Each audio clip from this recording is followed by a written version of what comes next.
Ako po si Dr. Benigna Manlapas, isang doktor na nagmamalasakit sa ating mga nakatatanda. Naisip nyo na po ba kung bakit kayo nagigising ng 2:00 ng madaling araw halos gabi-gabi? Kahit pa hindi naman kayo uminom ng maraming tubig, hindi po kayo nag-iisa. Para sa maraming senior citizen sa buong Pilipinas, ang mahimbing na tulog ay napuputol dahil sa madalas na pagpunta sa banyo. Hindi lang po ito tungkol sa naistorbong pahinga. Ito ay tungkol sa paggising na pagod, nahihilo, at may panganib pa na madulas sa dilim. Ngunit narito po ang magandang balita. Ang isang simpleng pagbabago sa paraan ng inyong pag-inom ng tubig ay maaaring magdulot ng malaking pagkakaiba.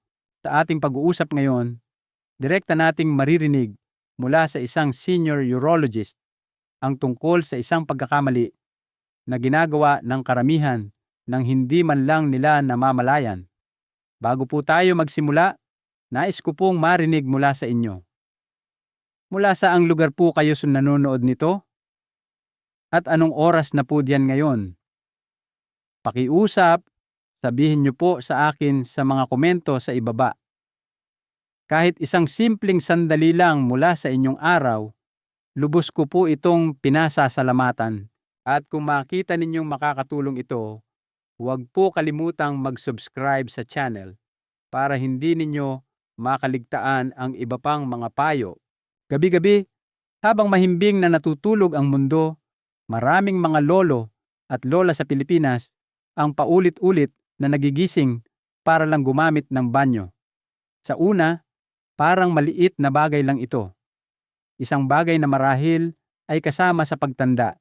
Pero sa paglipas ng panahon, naaapektuhan nito ang inyong lakas, ang inyong kalooban, at maging ang inyong kumpiyansa.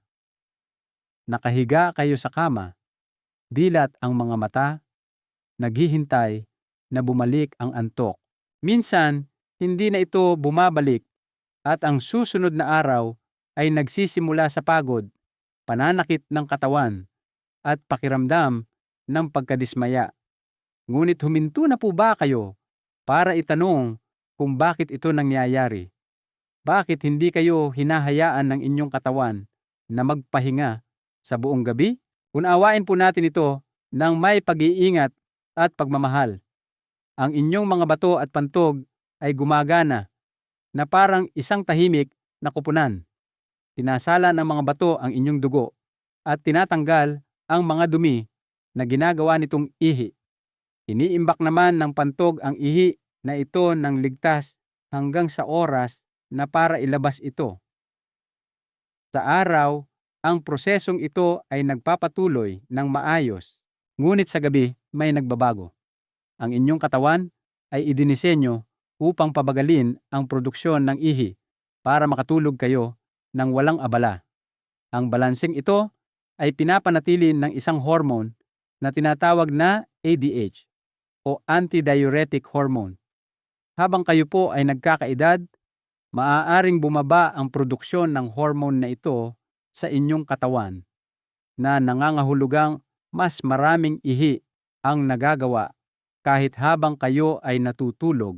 Iyan po ang isang dahilan kung bakit maraming nakatatanda ang nakakaramdam ng pangangailangang bumangon at pumunta sa banyo, minsan, 2 o kahit 3 beses sa isang gabi.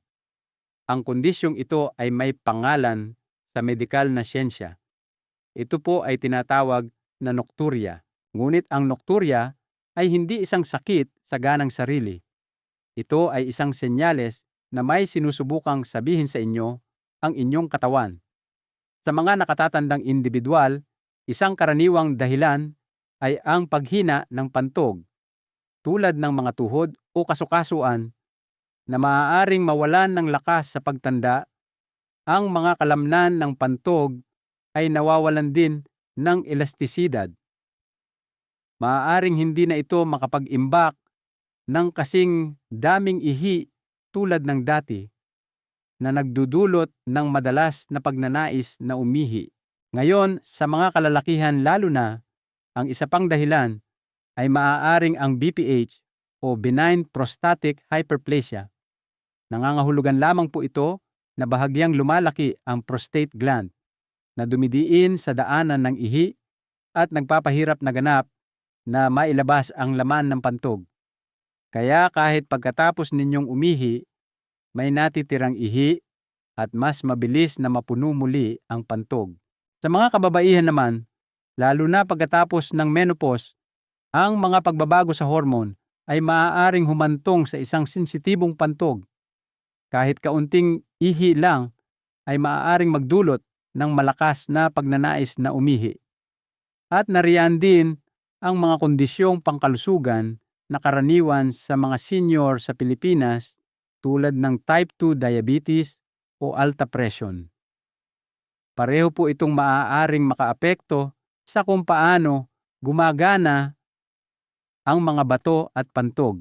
Kapag mataas ang antas ng asukal sa dugo, sinusubukan ng katawan na ilabas ito sa pamamagitan ng ihi na nagpapataas ng pag-ihi sa gabi. Ngunit narito ang isang mahalagang paalala. Hindi lahat ng kaso ng pag-ihi sa gabi ay dahil sa sakit. At iyan po ang nakakagiginhawang bahagi. Kadalasan, ito ay dahil lamang sa paraan ng ating pag-inom ng tubig, lalo na sa mga oras ng gabi. Halimbawa, kung ang isang tao ay hindi umiinom ng tubig sa buong araw at biglang iinom ng 2 o 3 baso pagkatapos ng hapunan, walang ibang pagpipilian ang mga bato kundi mag-overtime sa mismong oras na dapat nagpapahinga ang katawan. Ang ilang tao ay nasisiyahan sa tsaa o kape sa gabi nang hindi namamalayan na ang caffeine ay nagpapasigla sa pantog at nagsisilbing isang diuretic. Ang mga ito ay maliliit na gawi, ngunit sa loob ng mga buwan o taon, tahimik nilang ginugulo ang inyong mga gabi at sinisipsip ang inyong lakas. Kaya't kapag ang isang senior ay dumating na may reklamong nokturya, ang isang mahusay na doktor ay hindi agad-agad magbibigay ng gamot. Una nilang itatanong, kumusta po ang inyong routine sa pag-inom ng tubig? Anong oras po kayo umiinom? Humihigop po ba kayo sa buong araw o lumalagok sa gabi? Sa Pilipinas, madalas nating pinaniniwalaan na ang pag-inom ng mas maraming tubig sa gabi ay makakatulong linisin ang sistema. Ngunit hindi kailangang linisin ng inyong mga bato ang inyong katawan habang kayo ay natutulog. Kailangan din po nila ng pahinga. Kaya ang una at pinakamabining hakbang ay hindi isang tableta. Ito ay ang pag-obserba sa pattern ng inyong pag-inom ng tubig. Balansihin ito sa araw. Bawasan ang malalaking dami pagkatapos ng alas 7 o alas 8 ng gabi. Pumili ng maligamgam na tubig o gatas na may luyang dilaw sa gabi sa halip na mga inuming may caffeine. At higit sa lahat, bigyan ng kabaitan ang inyong pantog. Hayaan itong magpahinga habang kayo ay nagpapahinga. Dahil ang tulog ay hindi isang luho sa inyong edad. Ito ay isang haligi ng kalusugan. Sinusuportahan nito ang inyong memorya, ang inyong immune system, at ang inyong emosyonal na kapakanan. Kung napapansin ninyong nagigising kayo ng 1 o 2 beses sa isang gabi, huwag po magpanik. Ngunit kung ito ay madalas na nangyayari at naaapektuhan na ang kalidad ng inyong buhay, makipag-usap po sa inyong doktor. Ang inyong katawan ay nagsasalita sa pamamagitan ng banayad na mga senyales.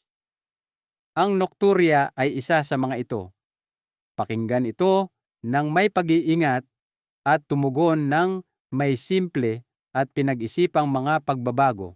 Maraming mga nakatatanda ang naniniwala na ang pag-inom ng mas maraming tubig, lalo na sa gabi, ay nakakatulong sa pag-flush out ng mga lason mula sa katawan. Nararamdaman nila na ito ay isang nakalilinis na gawi, isang bagay na malusog, isang bagay na nagpapanatili sa katawan na malamig at sariwa. Ngunit paano kung sabihin ko sa inyo na ang mismong gawi na ito ang maaaring dahilan kung bakit kayo nagigising para gumamit ng banyo gabi-gabi?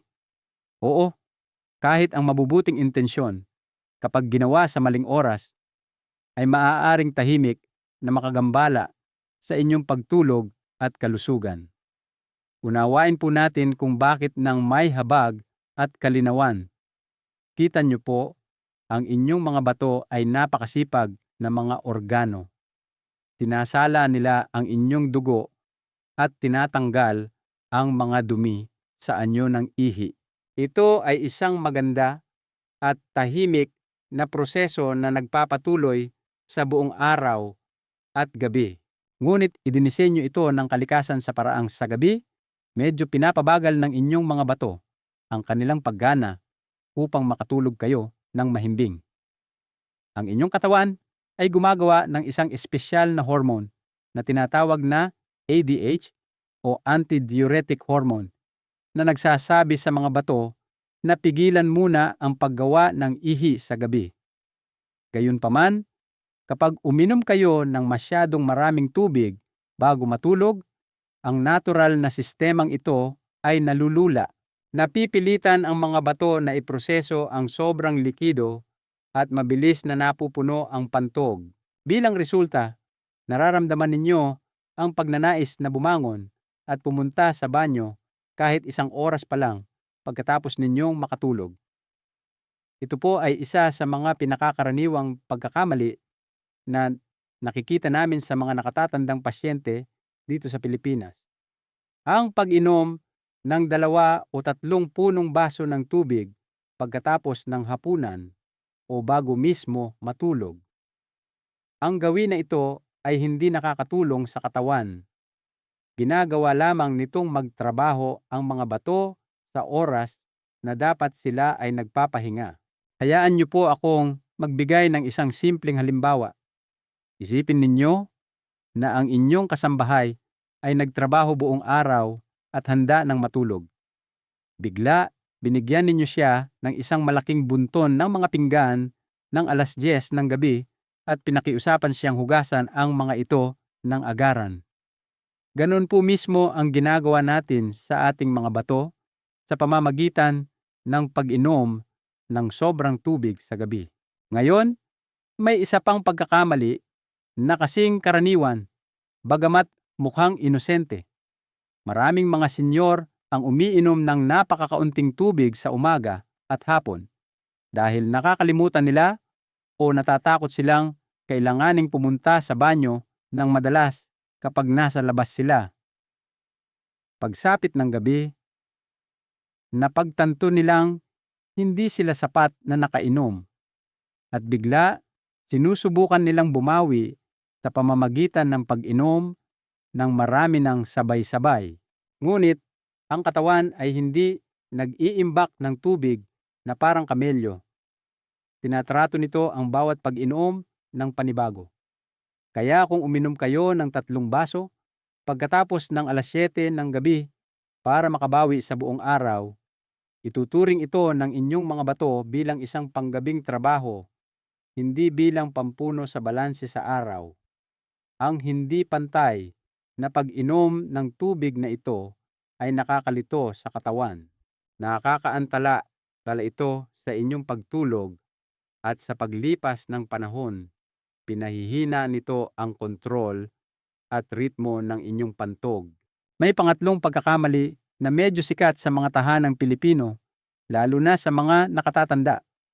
Ang pag-inom ng tsaa o kape sa gabi, minsan bandang 6:00, 7:00 ng gabi o mas gabi pa. Maraming tao ang nasisiyahan sa huling tasa bago matulog, lalo na sa mga panahong malamig. Ngunit parehong naglalaman ng caffeine ang tsaa at kape na isang banayad na diuretic.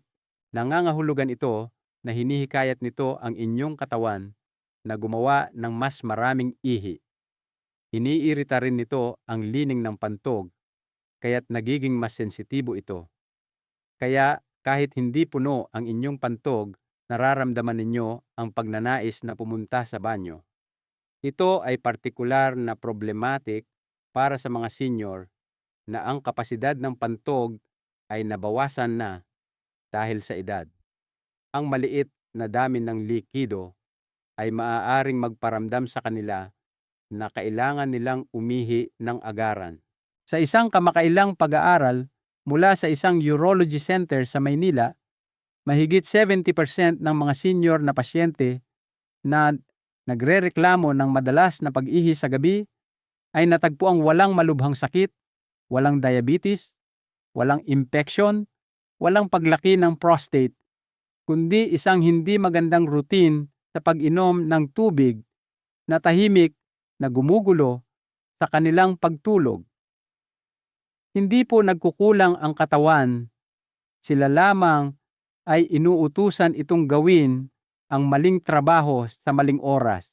Iyon po ang dahilan kung bakit dapat maunawaan ng bawat senior citizen na ang hydration ay mahalaga, ngunit ang tiempo ay ang lahat. Ang tubig ay dapat maging kaibigan ninyo sa araw. Higupin ito ng dahan-dahan at regular mula sa oras na magising kayo hanggang sa maagang gabi. Layunin na bawasan ang inyong pag-inom ng tubig pagkatapos ng alas 7 o alas 8 ng gabi. Kung pakiramdam ninyo ay tuyo ang inyong bibig, uminom ng ilang higop ng maligamgam na tubig, hindi isang buong baso. Palitan ang inyong panggabing tsaa ng mga herbal na option tulad ng salabat o mas mainam pa, gatas na may luyang dilaw. Ang mga ito ay banayad, nagpapakalma at hindi nagpapasigla sa inyong pantog. Kung susundin ninyo ang ritmong ito sa loob lamang ng isang linggo, maaari na kayong magsimulang makapansin ng mas kaunting paggagambala sa gabi. Maaaring maging mas presko ang inyong mga umaga. Maaaring bumuti ang inyong balanse at lakas. At ang pinakamahalaga, pasasalamatan kayo ng inyong katawan sa pagbibigay dito ng pahingang tunay nitong nararapat. Maraming mga nakatatanda sa Pilipinas ang gumigising na pagod hindi dahil hindi sila nakatulog, kundi dahil ang kanilang pagtulog ay patuloy na naaantala. Nakakatulog kayo ng mahimbing. Ngunit pagkatapos ng isang oras o dalawa, tinatapik ng inyong pantog ang inyong balikat na parang isang batang naiinip na humihiling na bumangon kayo. Ito ay higit pa sa isang abala. Tahimik nitong ninanakaw ang inyong pahinga, sinisipsip ang inyong lakas, at maaaring makaapekto pa sa inyong presyon ng dugo at memorya sa paglipas ng panahon. Ngunit ang magandang balita ay hindi ito isang habambuhay na sentensya.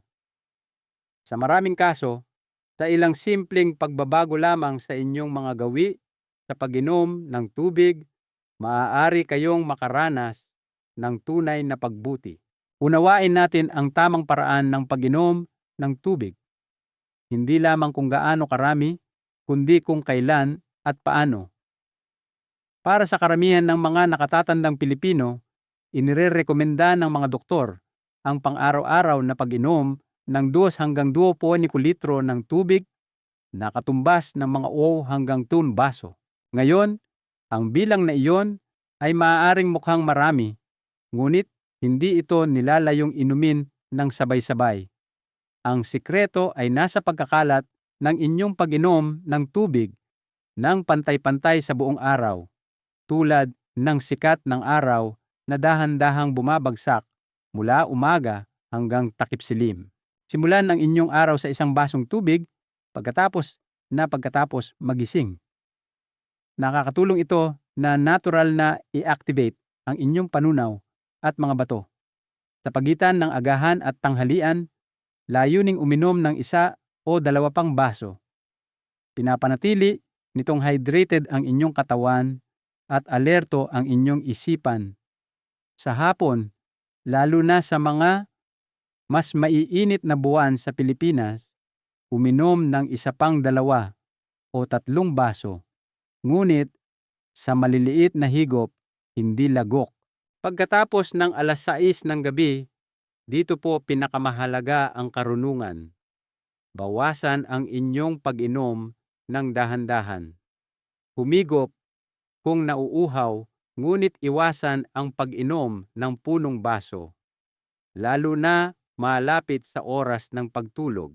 Kita niyo po, ang inyong mga bato at pantog ay walang off switch. Kung padadalhan ninyo sila ng isang timbang tubig ng 9:00 ng gabi, magsisimula silang magtrabaho kung kailan naghahanda na ang inyong katawan para matulog. Ang aktibidad sa gabi sa inyong urinary system ay humahantong sa putol-putol na pagtulog, at iyon ang dahilan kung bakit nawawala sa inyong katawan ang mahahalagang deep rest cycles. Kapag nangyari iyon, gabi-gabi, gumigising kayong mas matanda pa sa tunay ninyong edad. Maraming tao ang naniniwala na maaari nilang ayusin ang dehydration mula sa buong araw sa pamamagitan lamang ng pag-inom ng sobrang tubig sa gabi. Ngunit ang katawan ay hindi gumagana na parang isang tangke na pinupuno at nag-iimbak. Ito ay mas katulad ng isang dumadaloy na sapa. Kailangan nito ng tuloy-tuloy na hydration sa buong araw. Ngayon, pag-usapan natin ang isang karaniwang gawi sa gabi sa maraming tahanang Pilipino. Ang 7:00 ng gabing tsaa o ang black tea pagkatapos ng hapunan.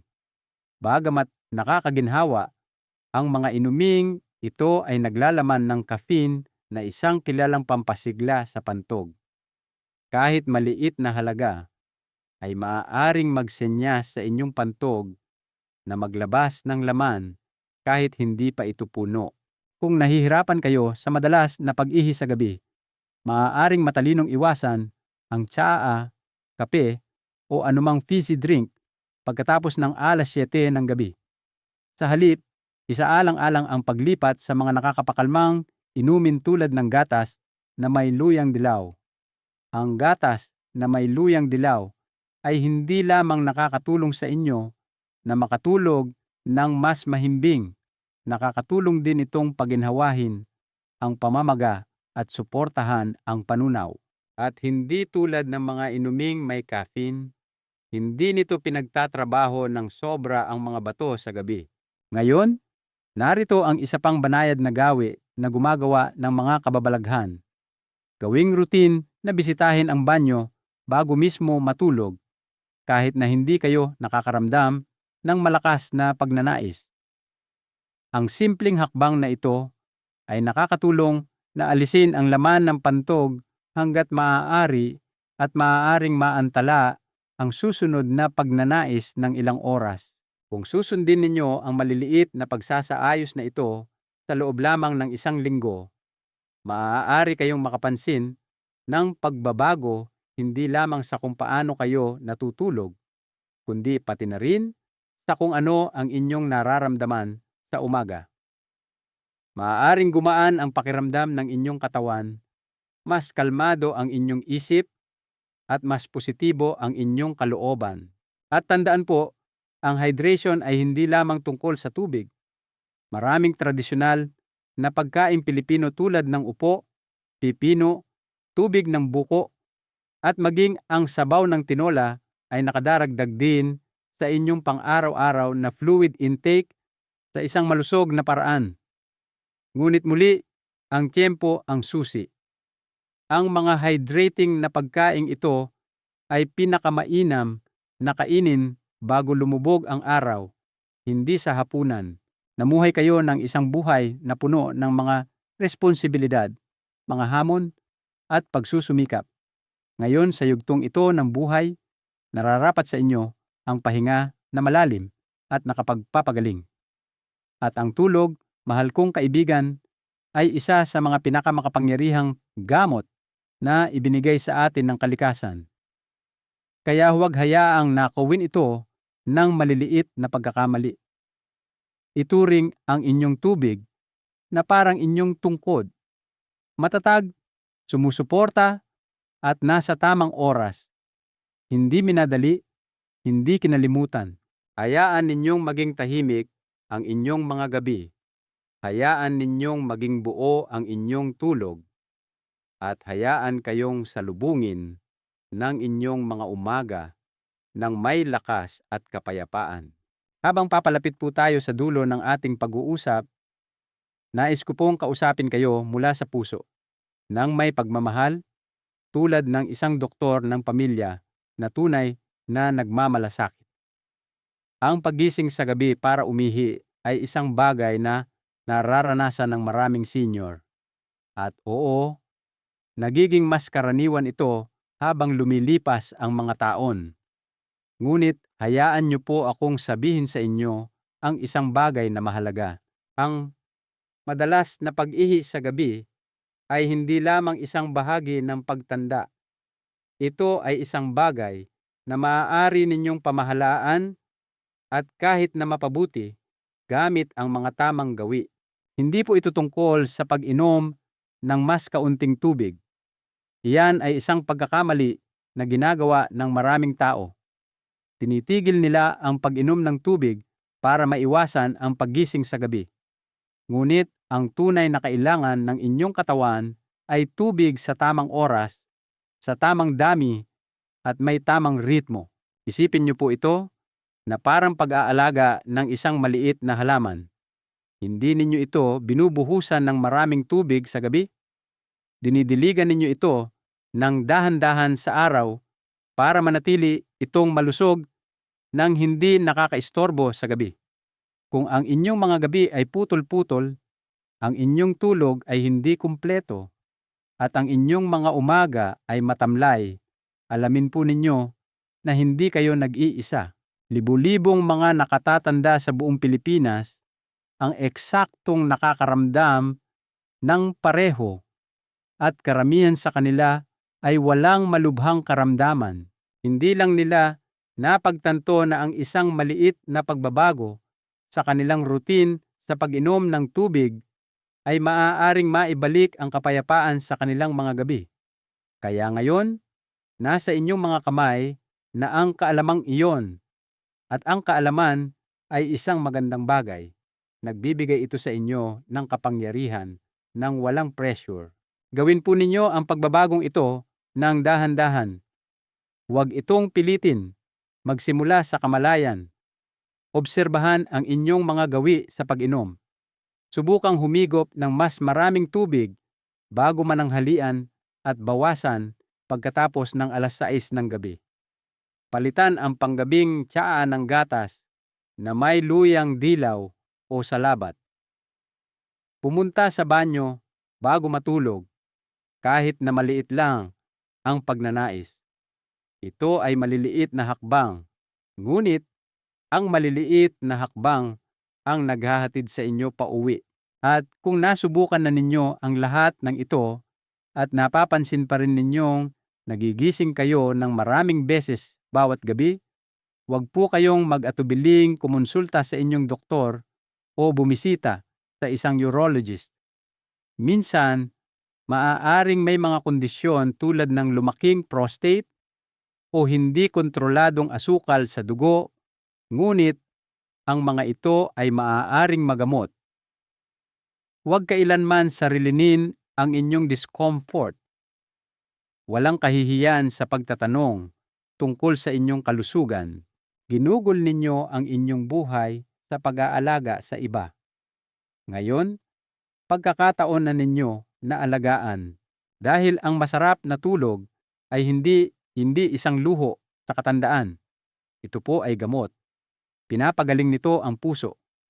Pinapatalas nito ang memorya. Pinapakalma nito ang mga ugat. Kapag mahimbing ang inyong tulog, bumubuti ang inyong kalooban, nag-aayos ang inyong katawan, at nagsisimula ang inyong araw ng may kalinawan at katahimikan. Kaya tandaan po ito, ang pag-aalaga sa inyong pagtulog ay pag-aalaga na rin sa inyong puso at sa inyong utak. Ang mahalagang aral po natin ngayon ay ito. Ang kalusugan ay hindi lamang tungkol sa kung ano ang ginagawa natin, kundi kung kailan natin ito ginagawa. Ang simpleng pag-aayos ng oras ng ating pag-inom ng tubig ay maaaring magbigay sa atin ng pinakamahalagang regalo, isang gabing mahimbing, walang patid na pahinga. At bago po tayo magpaalam ngayon, mayroon akong maliit na hiling. Kung nakatulong sa inyo ang ating pinag-usapan, pakiusap, ibahagi ninyo ito sa isang taong mahal ninyo, isang kaibigan, kapatid, o kapitbahay. Hayaan din silang makaramdam ng ginhawa ng pag-unawa at ng pag-asa mula sa simpleng pagbabago. Mag-iwan din po kayo ng komento sa ibaba. Nais ko pong marinig ang inyong mga kwento o katanungan. At kung nais ninyong makatanggap ng mas marami pang ganitong payong pangkalusugan na inilahad sa wikang malapit sa ating puso, mangyaring mag-subscribe po sa channel.